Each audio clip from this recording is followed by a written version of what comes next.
Welcome back to Next Chapter Living with our host, Steven Sabo. Steven is a financial advisor with Executive Financial Group. You can learn more at executivefinancialgroup.com. Steven, always happy to chat with you. How are you? I'm doing very well. Thank you, Alyssa. How about yourself? Doing wonderfully. I told you just before we hopped on, I successfully surprised my husband for his 40th birthday. So I'm going to live on that cloud nine for a while because he's a hard man to pull something over on. It's hard. It's hard these days to pull a surprise on people, I feel like. So, social media, people slipping up, shooting a text message, something. I almost ruined my brother-in-law's as well. So congratulations, because it is difficult to pull those off. Yes. Thank you. Mm-hmm. Well, I recently heard this. It's a weird transition to go from 40th birthday, although, the closer you get, the more retirement is not something that's far off. That's right. You have to start thinking about it even at 40. But I recently heard this clip from former TV doctor Mehmet Oz. You may remember him from the Dr. Oz show. And obviously he's not an economist, but he does head up the Centers for Medicare and Medicaid Services now. Mm-hmm. Several weeks ago, he sort of turned some heads with this clip, and I wanted to play it for you and then get your thoughts. Here it is. If we could get the average American, because they feel healthy, they're vital, they're strong, they have agency over their future, to start working a year earlier, right out of high school, or work a year later, not retire, it would generate about $3 trillion. $3 trillion to the U.S. economy. That would more than remove the debt. It would provide us unbelievable strength because the taxes on that $3 trillion would allow us to keep Medicare Part A solvent, to make a trust fund. It would allow us to make Social Security healthier, tremendous downstream benefits. But to do that, you actually have to invest in making sure people want to work the extra year. Okay, so I have a very visceral response to that, but I want to hear yours first. Yeah, it's twofold. Certainly what he's saying makes a lot of sense. And I think that it could provide a lot to the economy overall. The pessimist in me would say that at the end of the day, he is a government employee. And if you heard the underlying premise of that, it was about taxes and generating more for the United States. And so, hey, I get that. That's fine, but we here at Executive Financial like for you to be in control of that, not for them to say, well, you should work an extra, so that Social Security doesn't run out. Well, maybe if our politicians did their job correctly, that it wouldn't run out. But, we won't get into that. We'll save that for another day. But, I certainly think that it makes a lot of sense, especially earlier. We're always trying to tell people to start saving as soon as you can.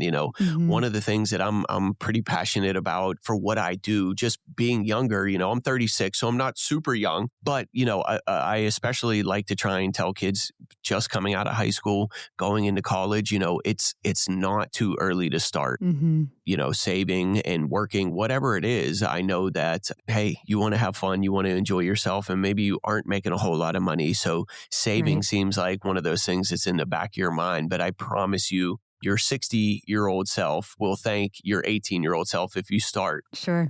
And on the back end of that, waiting one more year certainly can make a lot of sense for a lot of people. Waiting that extra year to retire, whether it's going to help your Social Security boost a little bit more.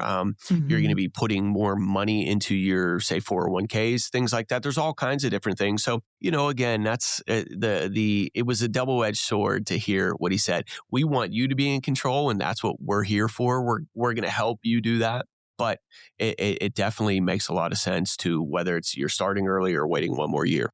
Well, I appreciate that you had that same you caught the underlying tone, because the visceral reaction to me is like, sure, let's just squeeze one more drop of blood out of the stone of the working class to just go start earlier and do it another year while we sit up here and, mismanage your money in the government. So I had to, my little soapbox on that. But I do think there is value. And we were talking before we hit record about my mother-in-law who's getting ready, she's in that age, early 60s, starting to think about retiring and is having this very conversation. When do I stop working? Is it worth it one more year? And I think in some cases there are. To your point, you talked about Social Security. And if you are able to push it past your full retirement age, it grows, 8% every year beyond that. But at a certain point, that doesn't make sense. That 8% isn't worth the time that you're now giving up. Yeah, How do you help have that conversation? Obviously, it comes down to sure. numbers, but what numbers in particular are you looking at and what conversations are you having? Yeah, I mean, there's so much that goes into that conversation because it's very nuanced and it's different for every single person. And, a lot of it comes down to how much you have saved outside, in 401k plans and outside of there, because Hmm. that's going to help us determine, if you go at 62, obviously you're going to take a lower amount. And so you Right. need to make that up, right? So if your budget is X and your Social Security at 62 comes in here, we may have to draw more money from your investments. But we also want to look at things like longevity. Hmm. How long did your parents last?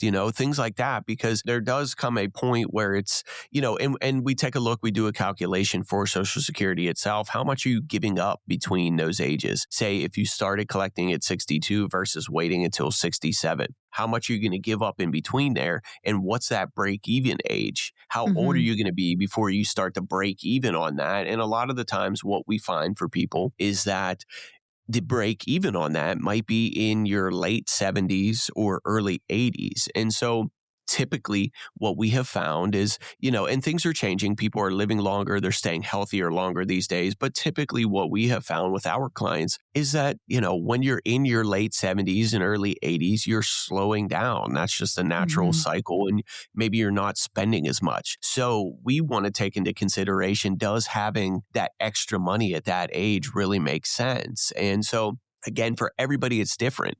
If you haven't saved a lot outside or in your retirement plans and things like that, well, then maybe that later age is going to be important because you need those extra dollars and you need more time, this extra year or whatever it is, to save. But for other people, and I know we've talked about this story in the past. We had a client who they had more than enough money to retire. Hmm. And the gentleman that was working, he didn't want to retire, whether it was, I think it was a combo of, just kind of that old school mentality that I have to go into a certain age. And, he just didn't really want to give it up. And we finally convinced them to. And his wife, who's still our client today, she thanks us to this day because they had, 2 years, about 2 or 3 years into retirement, he had a massive surprise heart attack and passed away. Wow. And so, you got to weigh all that stuff. We don't know what's in store for us. And God Right. willing that, that we're here for a long time and that we have enough money to enjoy ourselves, but we don't know. And so, to that point, there's a lot that goes into the Social Security timing aspect. Hmm. And so for everybody, it's going to be different, but we want to look at your longevity. We want to look at that break even age. We want to see, can you do it earlier? And if you can, and and retirement's different for everybody. Maybe you don't love your job where you're at, or it's beating you up physically, but you retire from there, and maybe you're doing something part time that you love. And so Sure. that's going to look different for everybody, and those numbers are, and we want to approach it in that way and ask these questions. Do you like work? Do you want to continue to work? Some people love what they do. Hey, if that's the case, then wait until you're 70 to take your Hmm. Social Security. To the point we were making earlier, the government certainly wants you to wait until you're 70 because they Sure. hope that you're going to, croak before you start taking it. Right. Again, we take a look at, can you, what's it going to look like? So it's going to be a little bit different. And to your point, it really is such an individualized thing. One of our producers Mhm. here at the studio, he's nearing retirement age and he sat down with his advisor and he Mhm. found out that he actually could retire, but Yeah, he has a few things that he wants to get fixed on his house. And he's sure. like, I'm going to do that now while he's at his Yep. highest earning. Yep. Obviously, at the end of his career, he's making the most money that he ever has in his career. So he's like, well, I need a new front door Hmm. and I'd like to get a fresh coat of paint and paying for that while he still has the income Yep. coming in to justify some of those bigger ticket expenses. And then he goes, well, then I can retire. If I work one more year, when I do retire, I sort of am retiring knowing I don't have any big surprise expenses in terms of the house, at least. Yeah, and that's a really great point. That's something that we also will talk to clients about whenever we're developing their plan. Hey, where are you with things like your house? Most Hmm. of the time we see that their mortgage is probably gone or very close to a roof. Can Hmm. be expensive. Windows. HVAC. Oh Holy my cow. gosh, yeah. I put in a new air conditioning and furnace last year, and Yes. it is certainly a big expense. And so being able to pay for those things, like you said, maybe while you're earning the most that you ever have, and your bills are maybe the lowest that they've ever been because your Hmm. kids are gone, you don't have debt, things like that. You're really able to put a lot of money in there, and going into retirement, that's a big thing. Not everybody wants to deal with that stuff in retirement. And sometimes, maybe the budget won't allow for you to be able to do those things. So, that makes a heck of a lot of sense, taking care of that prior to retiring. So, And even if you don't have the big ticket items, it's an opportunity to perhaps stock a little more away in that yeah, nest egg, have that extra cushion yeah, of, maybe I'll run a tighter ship this last that's year. right. I'll clamp down on my, fun money expenses just so that I Yeah. can put a little bit extra away in the 401k before hmm I make that step over the threshold into retirement. Yeah, especially if you're getting a match, hey, if your employer is going to give you a little bit more on the way out, then that's always a good thing. You mentioned, and I just wanted to circle back on it because hmm I don't think it's a conversation that happens enough when we talk about the numbers. There is the number factor, the hmm the actual, can I retire financially? Do I have the numbers to support it? But you also touched upon the emotional part of, hmm should I retire because this job either is stressing me out, it doesn't make me happy. Yeah.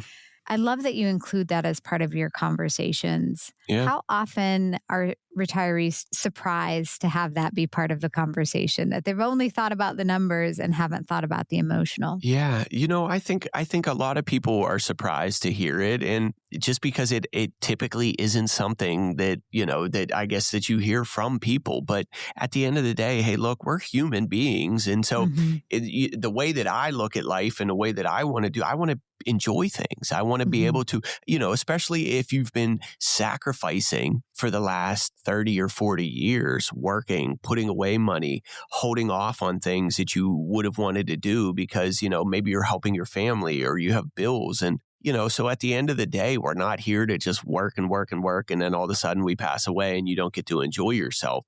You know what I really find enjoyable in my business is to be able to help people see the enjoyment. You know what I mean? So many people are so afraid of retirement, and, it's this big daunting task, and everybody throws out these wild numbers. And it's like, hey, you know what? Relax a little bit. You've worked hard. You've done the hard part. Let me Hmm. take over and fine tune these things so that you can enjoy it now. Sit back and relax. And, that's one of the biggest things is we don't want people going into retirement stressed about whether or not, they're going to be able to handle whatever comes up. If we do our Hmm. job correctly, and we have to be open and honest with people, and sometimes we're giving them bad news, but a Sure. lot of the times I think that we help people realize that they've listened to too much of this noise and haven't ever really sat down to figure it out. Because a lot of the times we find out that, what, you can retire, you can do this, you can retire. And it's,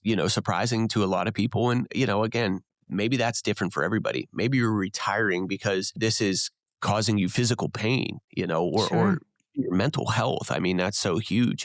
So if you can take a part-time job and now you're doing something that you love, I mean, that's a win. And, Hmm. you're not necessarily retired, but you're retired from what you were doing. And so, to me, that's important. Again, I look at it like, the people that are coming in our door, they're human beings. They have feelings. I want them to enjoy it, and Hmm. sometimes you see the stress on people's faces talking about these things. So if we can tell them, hey, look, you thought you were going to have to go for another 3 or 4 years, and you were saying how miserable this is and how it's affecting you. And all of a sudden we come in and say, hey, look, now that we sat down and we worked out some of these things, we looked at the numbers, you could go tomorrow if you wanted to.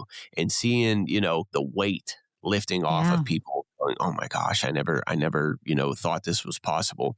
That's what keeps me driven for these things, especially in our, Sure. our town. we have wealthy people, but it's, most people are comfortable and they've saved enough and they've worked hard for what they have. Mm-hmm. And so letting somebody like that really enjoy themselves and seeing the smile, I think to me is a win. Well, and to your point, even the bad news, if you look at it through the right lens, is still good news, because at least now you know what you need to do to cross the finish line, as opposed to just, sort of burying my head in the sand and not having an idea. If you sit down and you have the conversation, you might go, I wanted to retire at 65 and the numbers tell me I can't until I'm 67. But at least now you're working towards something and you know what steps you have to take, versus sort of driving blindly and maybe without guidance, you now had to work until 70. You have a purpose, and I truly think that everybody kind of needs some sort of purpose to keep them going. And so, like you said, now you have that goal to work towards, and you say, okay, if I can really buckle down here and start putting the money away and maybe cutting back on some of the things that I don't need and really putting it towards my retirement, that gives somebody something to look forward to. Sure. Well, as you think about your own retirement timeline, remember that sometimes the biggest financial wins don't come from complex strategies, but just a singular, well-timed decision. That's right. If you're ready to write the next chapter in your story, you can visit executivefinancialgroup.com to schedule a complimentary consultation and start the conversation today. And of course, be sure to subscribe wherever you're currently listening so that you never miss an episode. We thank you so much for joining us, and we'll see you again soon.